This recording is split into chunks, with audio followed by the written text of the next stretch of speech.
Well, I think we're live. Danielle has disappeared. She's actually floated. There she is. I can't I'm believe it. back. Ladies and gentlemen, I'm John Kohler. This is Danielle Kohler right there. And No, right no up there, relation. the coolest chick on the planet right there, Dianne Braley, one of our Hello. amazing authors. Take a bow, Dianne, if you like. Okay. Thank you. Thank you. We were just talking about that, how it's nice to get, known and getting some recognition, et cetera. And as authors, yes, we do want to sell. Yes, we do it to make ourselves happy. We write the book, et cetera.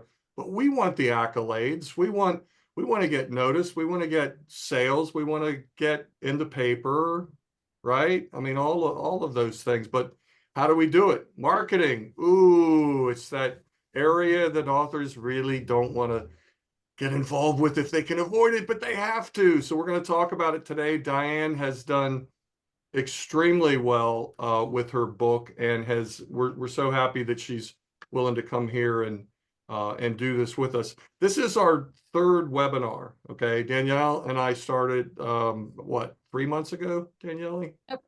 Yep. Yep. And what is our purpose? I'm going to give this to you. What is our purpose for doing these? Oh, to me? We Yes, want I'm giving it to. to Oh no, pop quiz. you. Let's see. Well, obviously, we want to educate our authors. We frequently get asked these questions. We have marketing calls with the authors, but we get asked the same questions over and over again. And here's Dean. Hey, Dean in his car. We're just starting, so you're fine. His Dean audio was is coming in. perfect. Dean There you Cycon, go. can you hear us? I can hear you. Can you hear me? Yeah, man, we got you loud and clear. Welcome Well, aboard. I am Hey, 2 miles away from my house, sitting on and the side of the road. I gotta tell everybody, because Danielle and I were laughing because it's like something happens with every webinar. And Dean, your router went out, the whole neighborhood was out, or went out right when we were getting ready to start. So now he's in the car. Dean Cycon, take a bow there, brother. Okay, very good. Very good. All right, couple of other things. Then we're gonna introduce the panelists. If you have questions, I noticed that Richard has raised his hand. Hold on a sec, Richard. If you have a question, go ahead and write it down there. I guess what's it? Is it down at the There's bottom? a Q&A at the bottom of the screen, a little icon there. You can write your questions there and we can answer them live, or we might take answers. Danielle will be keeping an eye on that. We cannot promise that we'll get to every question. Um, But let's see. So that's really good. So again, just to be clear here, our purpose is to educate you guys, educate authors, and hopefully help out. And today we are so lucky. We have the man who just arrived, Dean Cycon. His first book was Finding Home, Hungary, 1945, which came out in 23, Dean, and you've done pretty well with it. So well, in fact, that we have offered him a traditional deal on his next book, The Emissaries. Now, Dianne, we're going to talk about her in a second, but that, the same deal. This is a big deal for you guys who are coming in as new authors, is if you can sell a set number of books, about 1,500, then we will, and you have another book, we will offer you a traditional book. Okay. So, there's his book. You can see it. It's done really well on Amazon, gotten some awards. And again, he's got that new book coming up. Dean, we're going to ask you some questions here shortly. Danielle, let's bring up Dianne. Oh, hang on. There we go. Okay. This is Dianne C. Braley. I love that C. Do you see Braley? Yes. Silence and the Sound. Look at that cover. That is a cool cover. And if you want to see a list of awards, bam, Yeah. there it is. I mean, that is impressive. Go to her website. You can go to Dean's website, check out some of the things that they do, they're into. Her upcoming book, The Summer Before, it's coming out October 15th. Dianne has done the same thing with her first book. Oh my gosh, this woman, this author is forward thinking and strong willed, and she has figured it out in terms of the marketing. Not always in the right direction, but we were talking about that. Sometimes you have to stop and go another way. But Dianne Braley is, we're glad you're here. Okay, let's jump off of that. Talk to our authors. Danielle, why don't you set them up with the elevator pitches, if you would? Yeah, so I know that a lot of us at Quiller Books are authors, and I had a book come out in 2021, and I think probably a year later, I was so sick of talking about my book, but you got to do it. You got to get out there and you got to be able to say what you wrote really quickly and effectively. So we're going to open it up. Dianne, let's start with you. Give us your, minute-long elevator pitch, letting people know about the silence and the sound. You're killing me here. I've said that so much, and now I know. I'm on to my second book, so I'm trying to nail that elevator pitch, and it's horrible. And so the silence and the sound, what was my elevator pitch? You want to do the summer before? You can do the no, it's not. I have go ahead. I have not nailed that yet. It's very complicated, and I think the elevator pitch, I think I'd rather write another book. But The Summer Before is a coming of age story of a young nurse who, to escape her life, heads to Martha's Vineyard where the memories won't follow. And she goes to work for a famous author, gets involved in a spiraling toxic love affair. And it's really about finding yourself and herself and the devastating effects of growing up in addiction. There we go. That was under a minute, people. Okay. It's difficult because when you first try to do it, you want to tell people everything about the daggone book, but you gotta narrow it down and try to do it fast. I gotta say, I'm working with Dianne on her book right now, and I told her when I was laying it out, it took me so long because I kept reading the dang thing, and she didn't even get to a major plot point. So this is why it's so hard to figure out how to say everything that's going on in your book in a very concise way, because sometimes you got a lot of plots going on at the same time. And I will let you know this, that I have a friend of mine who reviewed my book. She's a New York Times bestselling author, Anna David, who has a podcast and is very well known, Legacy Launchpad. She has a formula that you can fill out and you'll get your elevator pitch through this formula. And I wish I knew that. Well, I'll use that now. I didn't know that then. But Legacy Podcast, is that what it's called? Legacy Launchpad. Anna David, she's very helpful. Yeah. Awesome. All right, Dean, what about you? Give us your elevator pitch for Finding Home. Sure. Finding Home is the first novel to dive deeply into the complex moral, ethical, and economic issues of Jewish concentration camp survivors trying to return to their hometowns immediately following liberation. It's a fictional quilt of real-life stories that I researched over 4 years in Hungary, in the United States, in Poland, and in academic journals all throughout Eastern Europe. It follows the story of Eva Fleiss, 18-year-old pianist, and the 5 other Jews of the small town of Laszlo, Hungary, who survived the war, coming home only to find their houses and businesses owned and operated by their neighbors, who are resistant to giving back their ill-gotten gain.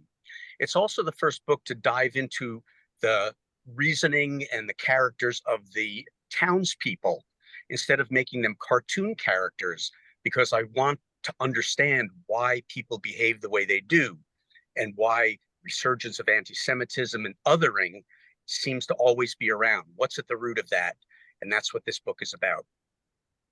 Very good. Very good.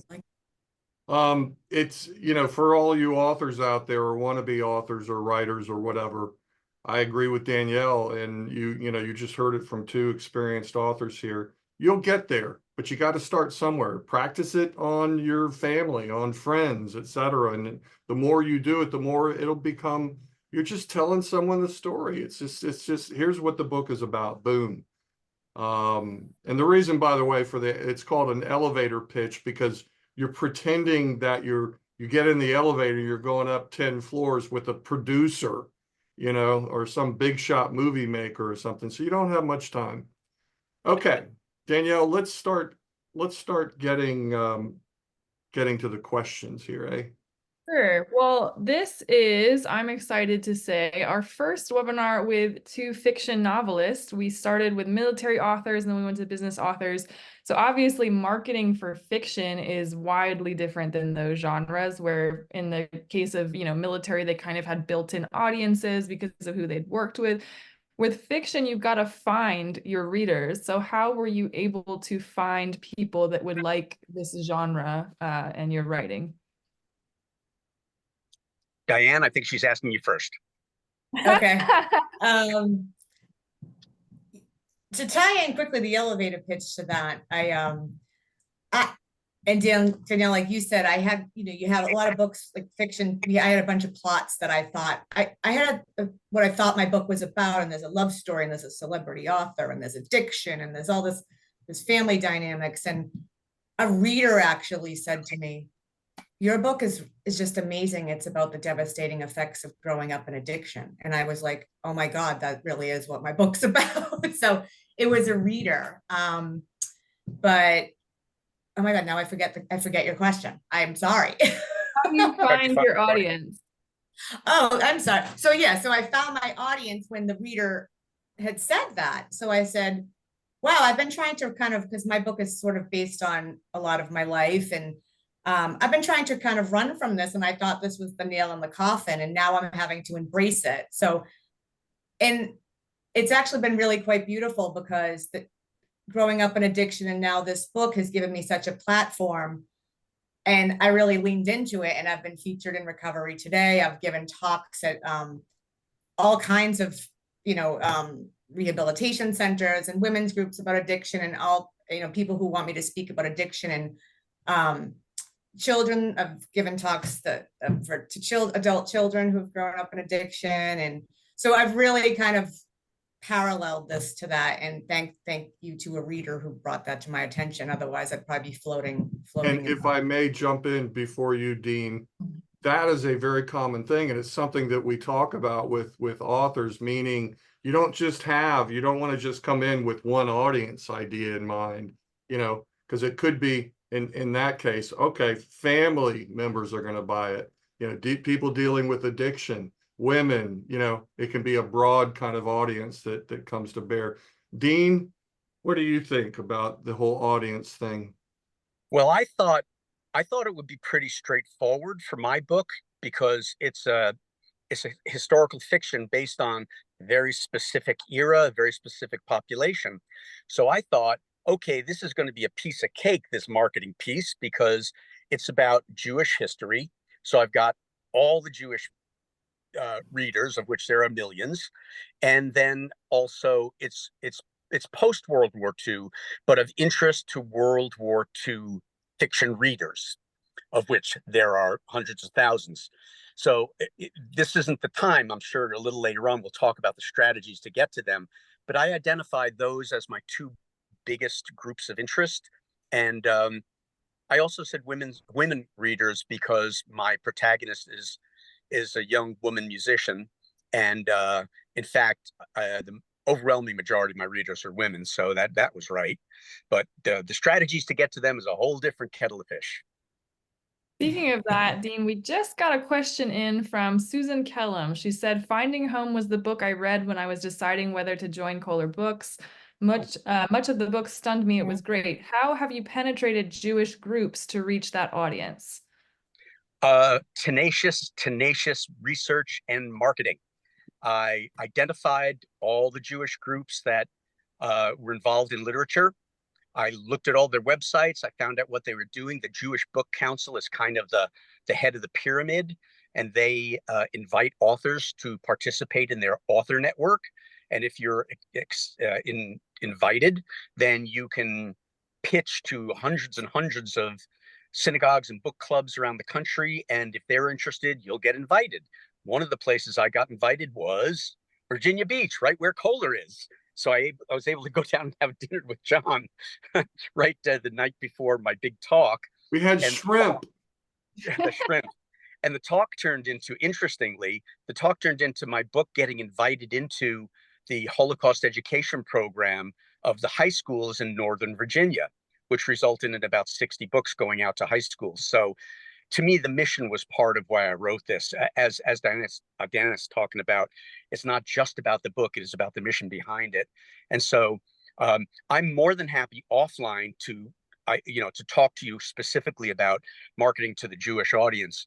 But I also got to tell you, I thought it was going to be a slam dunk, and they're a tough bunch. Even being on the inside, they're a tough bunch.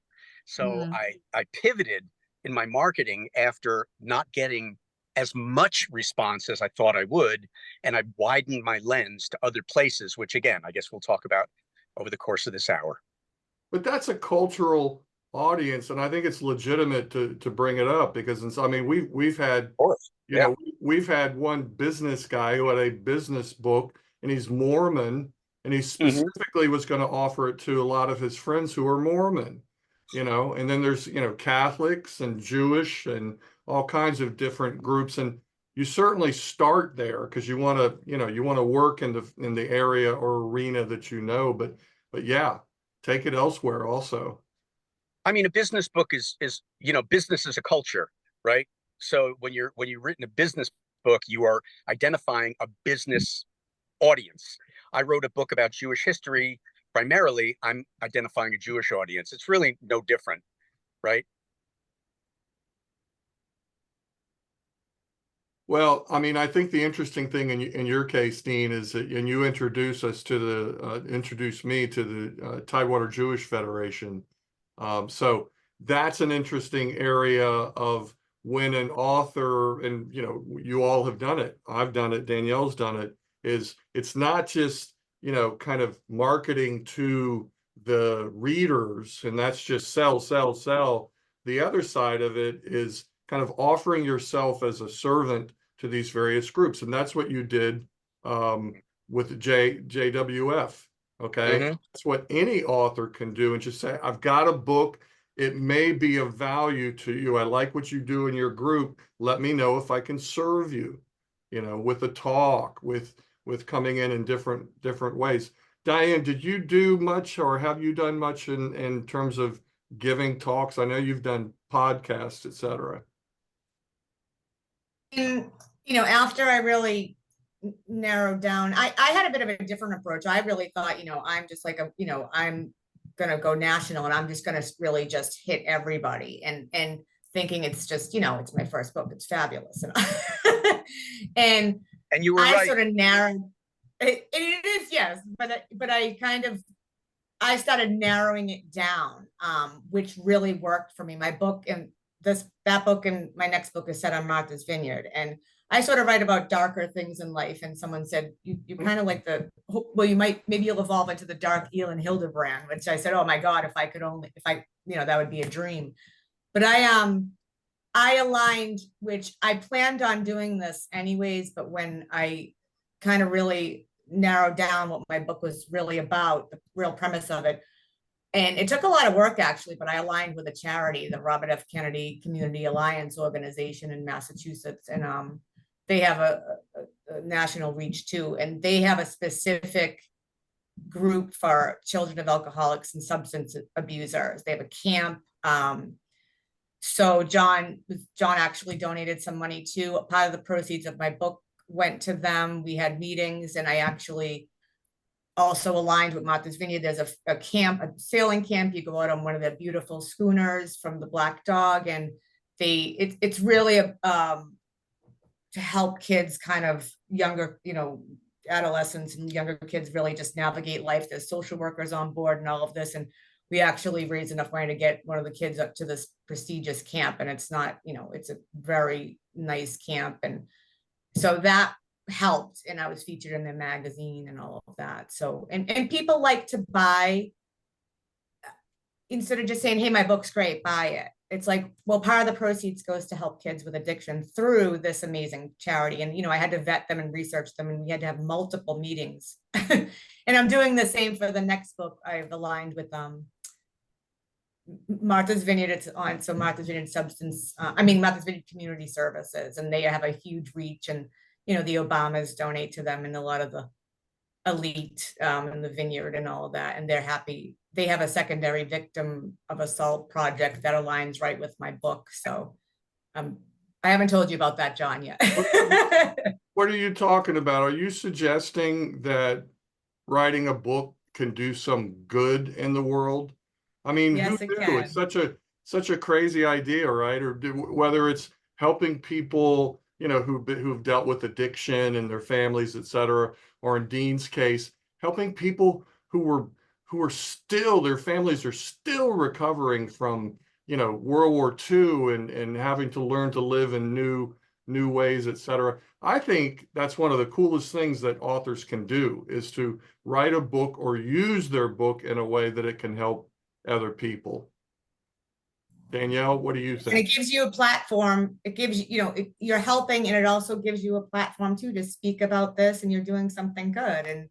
And my book too, it was Martha's Vineyard, such an elite place, and a lot of people. I had a lot of Islanders that didn't want to read it at first when I asked for reviews, and a couple of them, well, two of them were New York Times best-selling authors, and they said, you know, I'm not that interested in reading another book about these, you know, elite people and some sad story they have, and they read it, and I've gotten so much feedback. And what you said, Dean, about the people in the neighborhoods and all of that, and really connecting with those people, I got a lot of praise because I connected with real people on the island, the workers and the people that really make the island run, and all their real life issues. So, you know, I really leaned into that. Once that was becoming a thing, I really leaned into that and talking about that, and, you know, being blue collar and growing up in Boston and all of that. So you gotta ride the wave and see where Well, it's let me going. comment on that, Diane. That's a really good point, because at the moment, if you look at a lot of the bestsellers,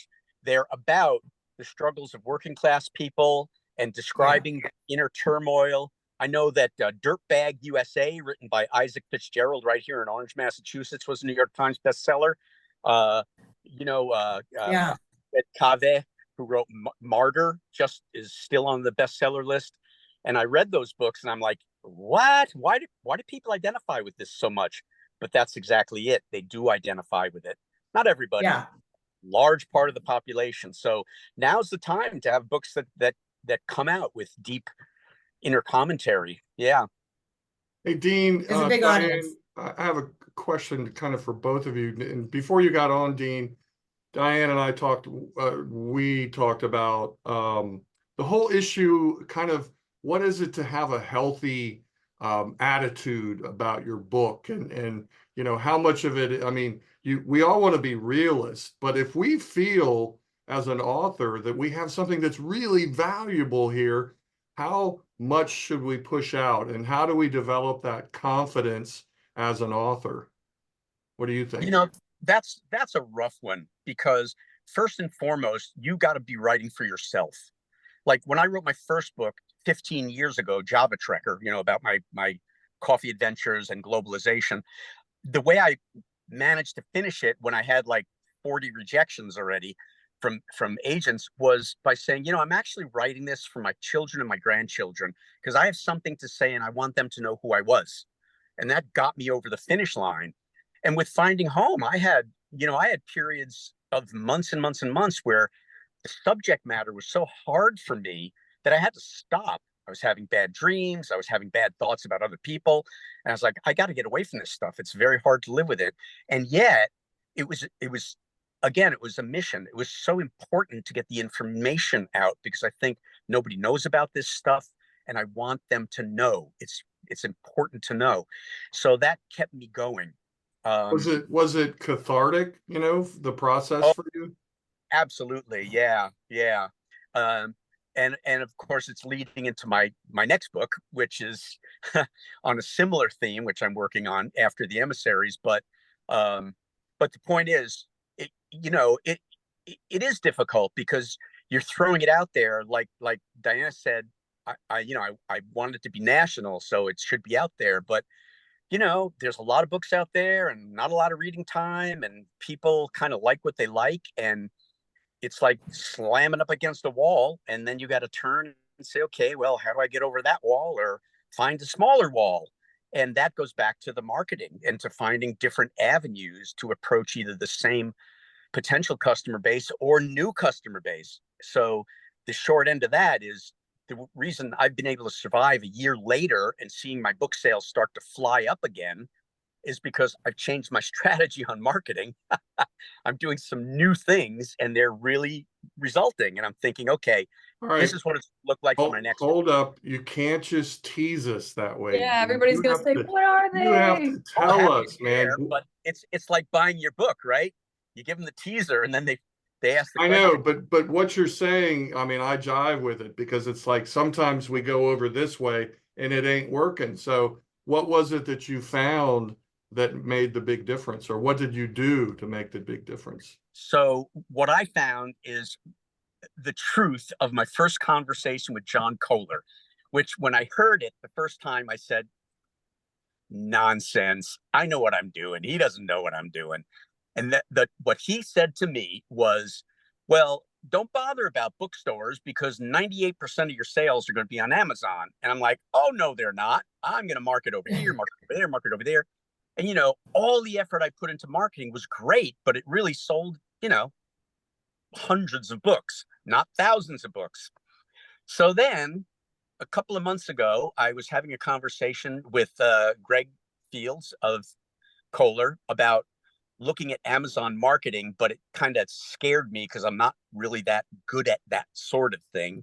And he turned me on to Bill Kennedy, one of your great authors, who gave the last marketing thing that I couldn't make. And so I called Bill. He set up a time. We had a lovely conversation. He walked me through Amazon marketing for authors. And I was like, well, I'm already an Amazon author. We all are, right? And so then I started to dig into that. And I had done one ad, but I did it on automatic so that Amazon does all the work for you and nothing came of it. So I said, well, this is garbage. Yeah. Then I learned about no, it's manual. You go and do a manual ad. That way you pick out your audience, you pick out the keywords, and that's the way to go. And I did that. I turned that on and I sold 20 books in 3 days. Now, that doesn't sound like a lot on Amazon, but this is a toe in the water, first time, 50 cents a click for this, please. And that'll get your ranking up as well. Oh, then my God, my ranking went from 1,500 to 53 in Jewish fiction. Yeah. And I'm in the top 100. I haven't been in the top 100 ever. Dean, so, yes, hold up a second. I want to just share this section here, if I could, on our marketing page. Hopefully you guys can see this. Can you see it? Yeah. It's right here. And by the way, Dean, and I know Dianne does also, Amazon didn't used to offer this for all authors. It used to be just for KDP. Just for authors, KDP, yeah. Right. So, but down here at the bottom, this goes into some detail. I mean, here's the stuff, but right down here, what Dean's talking about is what our author, Bill Kennedy, had to say about it, and his system. There it is right there. His system and thoughts are right there. So I would recommend that to you all in terms of having a look.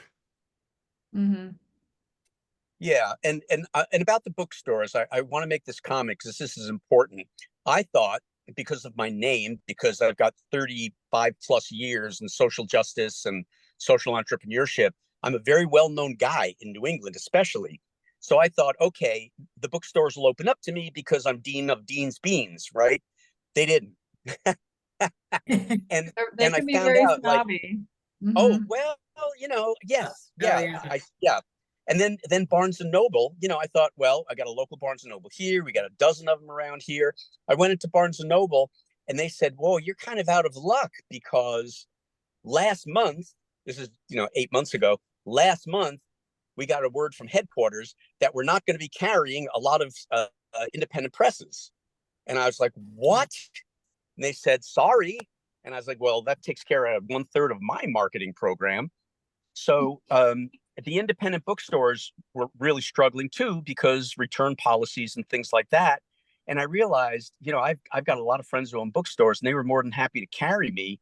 But they told me from their point of view, it's very difficult, not just for Kohler, for all small independent publishers to get any kind of shelf space in independent books, except in your town or the folks who might, like you, or as Dianne says, on Martha's Vineyard, where people, like you for personal reasons or other reasons. So the bookstores are, at least for me, shockingly, didn't turn out to be what I thought it would be, but Amazon is making up for it big time. And it's a hell of a lot less wear and tear on my car, my feet, and my throat. Dianne, so we have a good idea. Dean's big shift was the Amazon Yeah. ad program. Okay. It's not, as he said, it's not for everyone. There's a little techie. You got to get into dealing with the audience and demographics and everything else. But was there a moment like that for you where, you had been trying some things that, didn't work so much, but then you hit on something that was like, ooh, there we go. I wasted a lot of time and a lot of money in different avenues. Mhm. And I definitely learned a lot. I learned what not to do. And again, like I said, you have to keep shifting and shifting to your Can you audience. share like a couple of those what not to do things just real quick? Please. There's so many scammers out there. There's so many people that promise you the moon. They're going to get you in on Fox News. They're going to do all these things. I've paid people to do, because a lot of us don't, I'm a hustler and I work my ass off and I'll do it all, but like, you can only do so much. So I had to learn like to do the Amazon ads and all these things. It was like, oh, can I just delegate one thing? Mhm. And I would pay someone to run the Amazon ads and they were horrible. And I would come back to kind of John and I'd sort of fight about the categories, because if you can get your book into a kind of a niche category, you can become a bestseller if you get a big jump. We do that all the time. Amazon does their own thing. We can't always control categories, just so everybody knows. Yeah, and Ingram does their own thing too. It's very it's challenging. Yeah. So I'm kind of everywhere in marketing, and I blow myself up. And the bookstores, I agree. I don't get really much out of bookstores. My book's in a lot of stores in Massachusetts and some in New England and around. But the bookstores are great because you get the photo op and you give the talk, and then you post on your social media. I have Canva. It's a website. You can make your own kind of posts and social media posts. The great thing is AI now, that you literally can type your book and sort of what it's about, and it'll generate social media posts for you, like tons of them. You don't even have to think.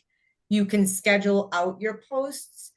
So like Monday, I'd schedule out my social media posts. But Amazon, the bottom line is you really have to learn how to do these things on your own. You do. Otherwise, you're just going to keep throwing money away. And it might take some time, and it's very overwhelming at first. So just start with small things like Facebook ads.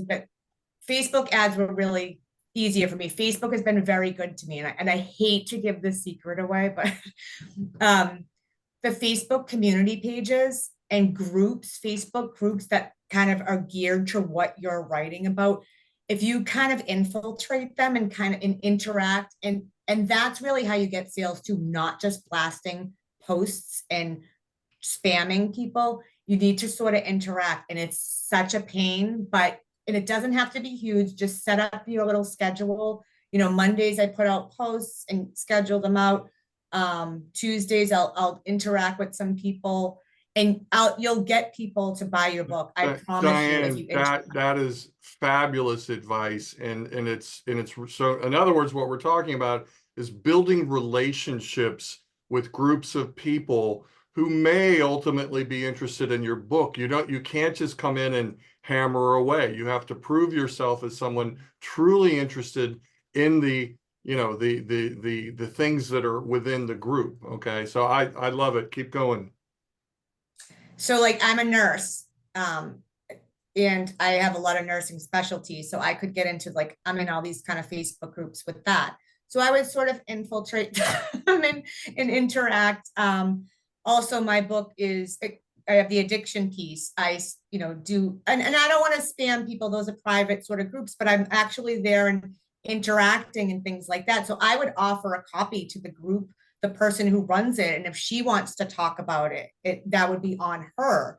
you know, and I've done that. TikTok, I hate it more than anything, and I don't really use it so much anymore. But I would make funny videos, and I'm, you know, I'm a middle-aged woman, and I'm horrible at TikTok. And my book is Boston, and Ben Affleck is an addict, and he grew up in addiction. So I would make funny, you know, videos about, you know, when are you making my book into a movie? And I had Dunkin' Donuts coffee, and they were horrible, but people laughed and ha ha ha, and other authors reach out to me all the time, and I'll interact with them, and often they'll buy my book and I'll buy their book for 99 cents, and they'll give me a quick review, and they'll give me a review and I'll give them a review.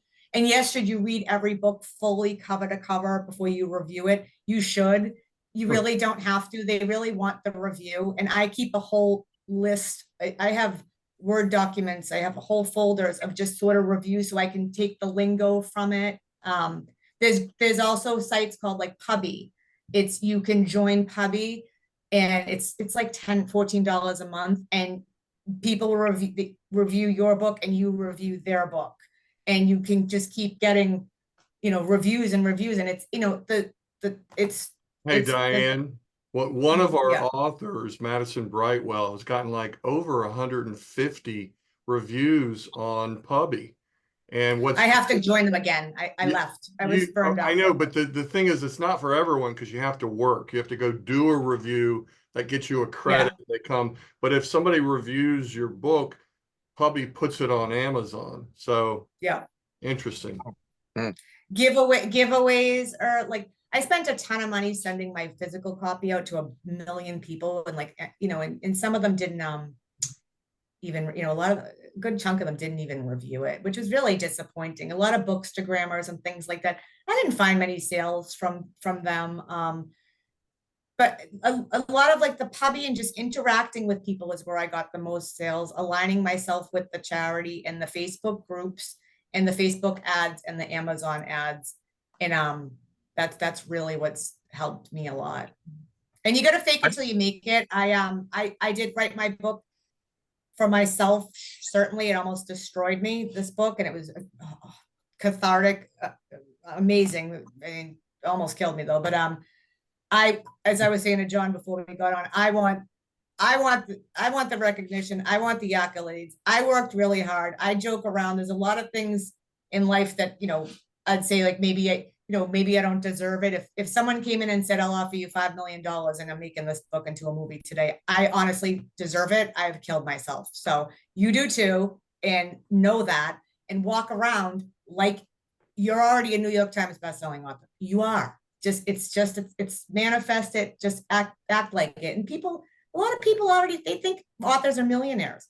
I have so many people that meet me like, oh, you're an author? Oh my God. And they think, I mean, my husband's a firefighter, and I went into the fire station. He we're in a new house and everything. And he's my best salesman. He gets my books. I don't know. And he's a fireman. The whole firehouse reads it.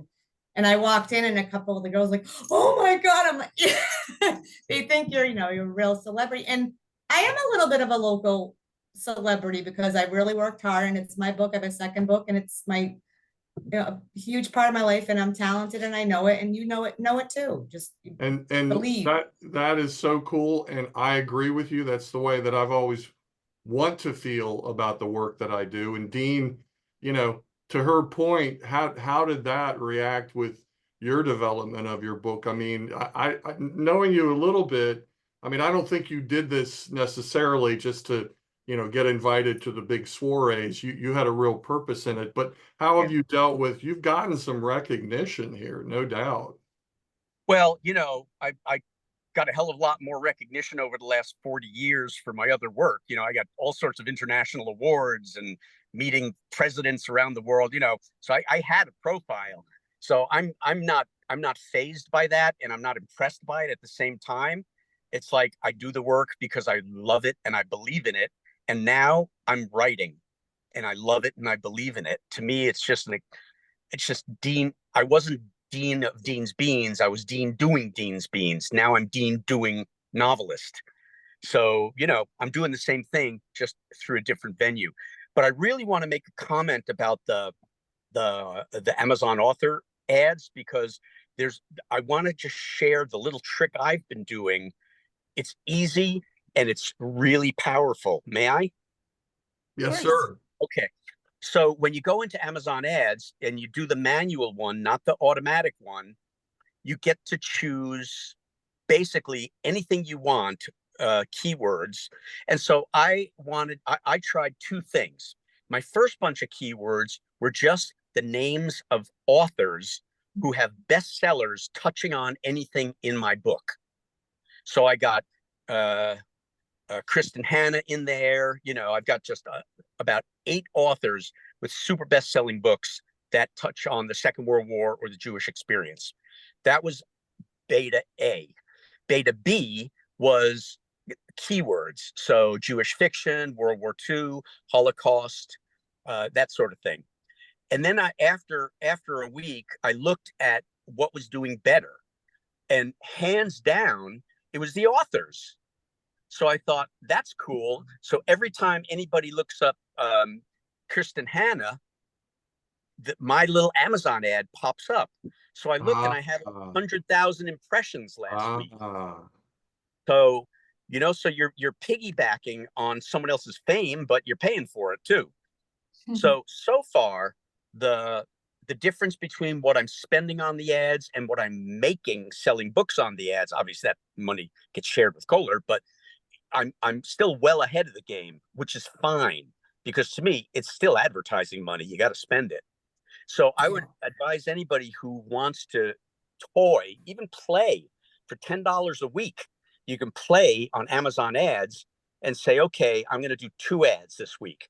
One's going to be authors in my genre or who've written books that kind of have similar language or whatever. You know how to pick that.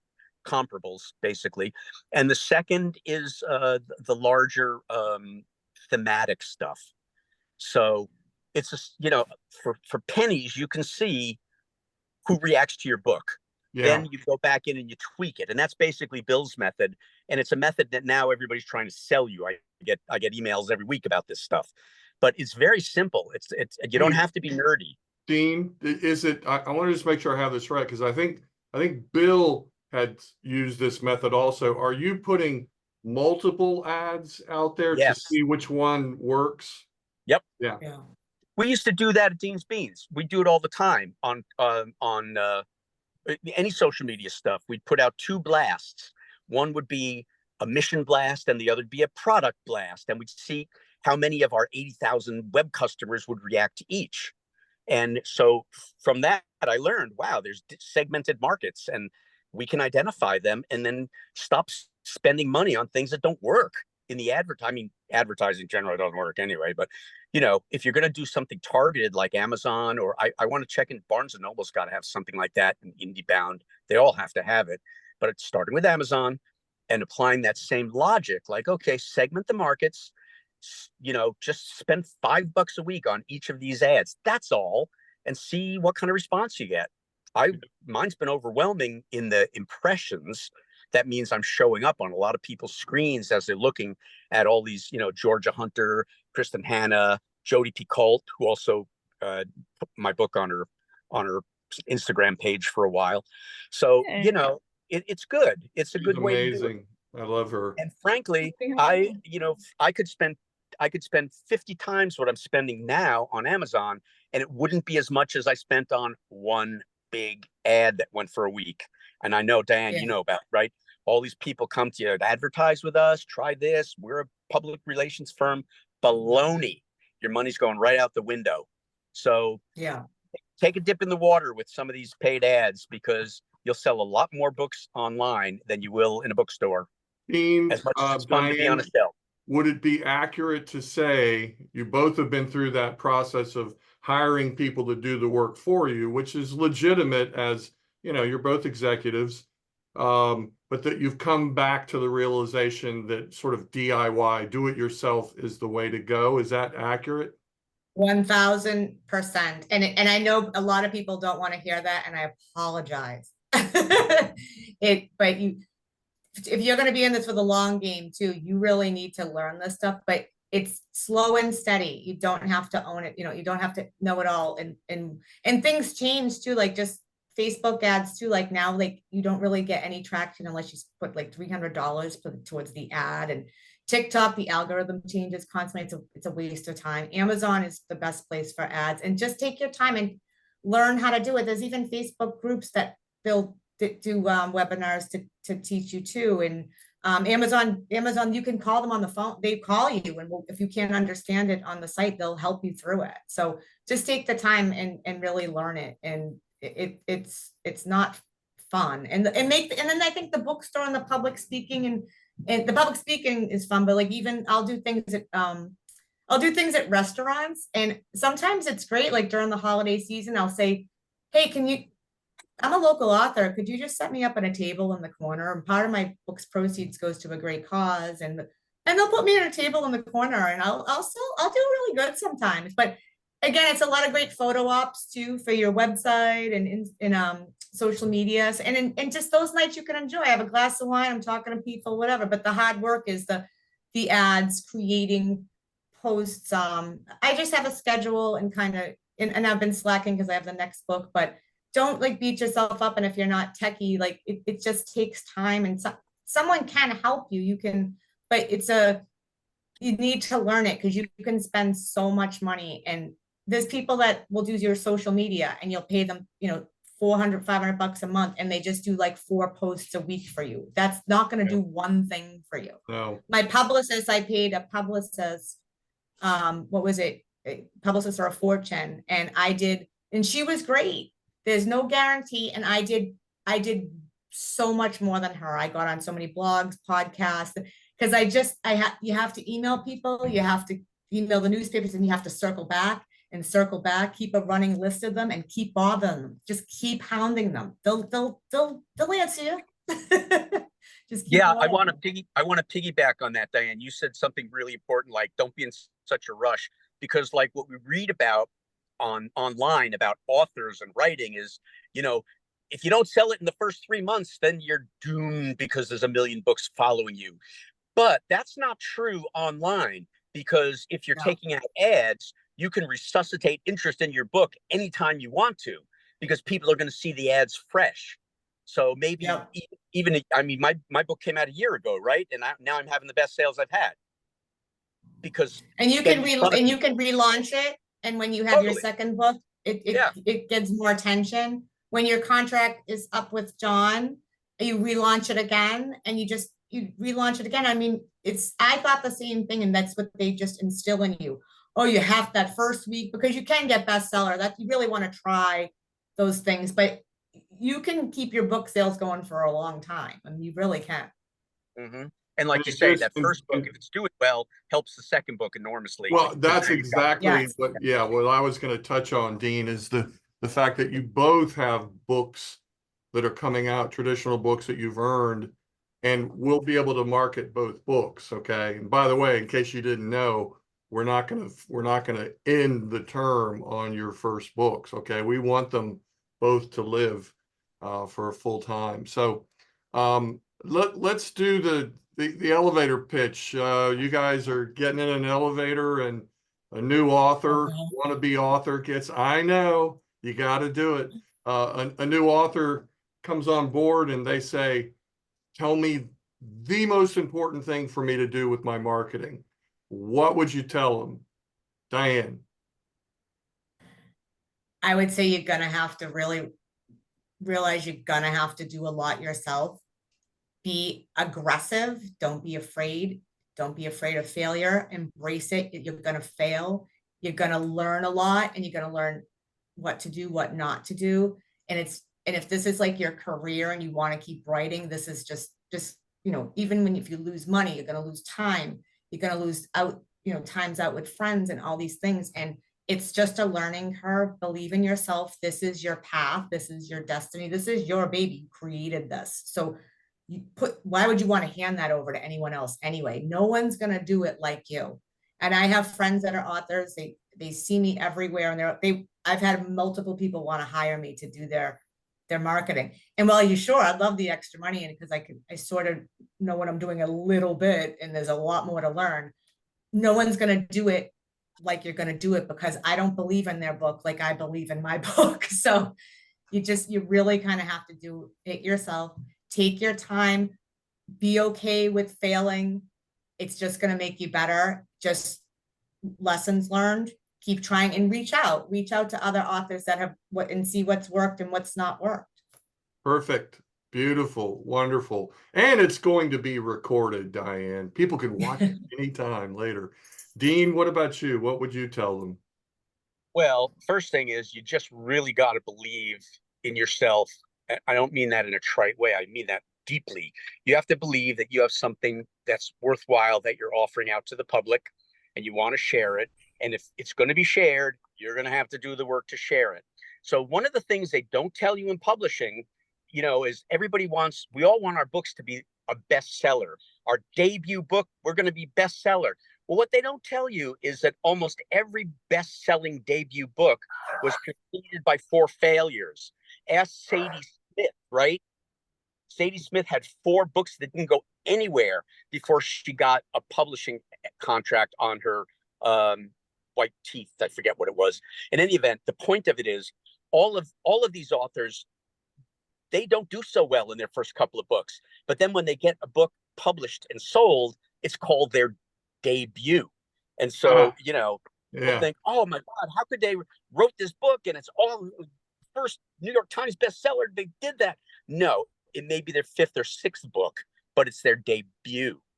So don't feel bad if things just go slowly. It's, unfortunately, it's so much change. Like when I wrote Java Trekker 16, 17 years ago, it was a very different world in publishing. And my little publishing company at the time, Chelsea Green, they had money for marketing, and they got me on Living on Earth, NPR, and they got me on all these shows, and it was great, and it showed. But that's not the way it is anymore. Companies don't have the money. I have a best-selling New York Times author friend. We're having breakfast tomorrow, and his second book, the publishing company cut the marketing budget on because they had a new book that was coming in. They wanted to spend the money on that. So there's no guarantee, that you're going to get big publishing money for marketing anywhere. Yeah. So you might as well learn how to do it yourself to the degree you're happy with. And I think that if you just do it slow and steady, and the other thing is to know that everything you try is an experiment. That was my mantra 30 years of Dean's Beans. Everything we tried, I said, this is an experiment. If it doesn't work, we scrap it and try something else. You don't have to be wedded to it if it's not working. So it's the same with marketing for the books. Try something. It's not satisfying you. Cut your loss. Go do something else. And don't give away tons of money to other people who can do what you can do, and you can do it better. Because every time you talk to these publicity people or marketing people, the first thing they do is say, okay, what do you want to say about the book? And how do you want to say it? And I was like, wait a minute, if I'm doing that, what are you doing? So you're doing it you're doing the majority of the work anyway. So just roll up your sleeves, learn a little bit about some of those marketing paths, like the online marketing, both Amazon, Facebook, Instagram, visit stores, offer yourselves to communities for talking. I think it's great to go to a restaurant and sit down and ask to sell your books. I haven't tried that one yet. I'll have to go to a kosher restaurant. I dare you. I dare you. Dean Cycon and Hot Pastrami starring today. I don't know why I'm daring him. He'll do pretty much anything.